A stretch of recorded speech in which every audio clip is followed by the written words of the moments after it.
काल इन्स्टावर एक रील पाहिली. कोणीतरी सांगत होतं, हा होममेड फेस पॅक वापरा, एकदम ग्लो येईल. लोक एवढ्या खात्रीने सांगतात ना की वाटतं खरंच असावं काहीतरी जादूचं. पण मग 2 दिवसांनी तोच फेस पॅक वापरून लोक क्लिनिकमध्ये येतात. चेहरा लाल, रॅशेस आणि बर्न्स. हेच तर होतं लोकांच्या स्किनवर प्रयोग आणि सगळं सोशल मीडियावर पाहिलेलं. कोणी सांगतं रेटिनॉल वापरा रोज रात्री, कोणी म्हणतं केमिकल पील घरी करा, कोणी तर मेडिसिनचं पण नाव घेतं. हे क्रीम लावा, पिंपल्स गायब. पण लक्षात ठेवा, प्रत्येकाची त्वचा वेगळी असते. जे एका व्यक्तीला चालतं ते दुसऱ्याला नुकसानही करू शकतं. औषधं, सिरम, स्किन ट्रीटमेंट्स ही फक्त डर्मॅटॉलॉजिस्टच सांगू शकतो. कारण आम्ही स्किन पाहून निदान करतो, कारण शोधतो आणि मग उपचार ठरवतो. कंटेंट क्रिएटर्सचं उद्दिष्ट असतं व्ह्यूज, लाईक्स आणि ब्रँड सोबतचे डील्स, तुमच्या स्किनचं आरोग्य नाही. चीनमध्ये तर आता कायदा आहे, जो कोणी स्किन संबंधी सल्ला देतोय त्याने स्वतःचं शिक्षण आणि पात्रता दाखवायची.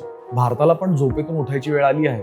म्हणून लक्षात ठेवा, स्किन म्हणजे तुमचं आरशासारखा चेहरा. ते सोशल मीडियावरच्या प्रयोगांसाठी नाही. स्किनचं ज्ञान फक्त स्किन स्पेशालिस्ट कडेच असतं. सो तुमचा कुठलाही स्किन इश्यू असेल तर तुम्ही आजच तुमच्या डर्मॅटॉलॉजिस्टला भेटा. स्वतःहून काही प्रयोग करू नका.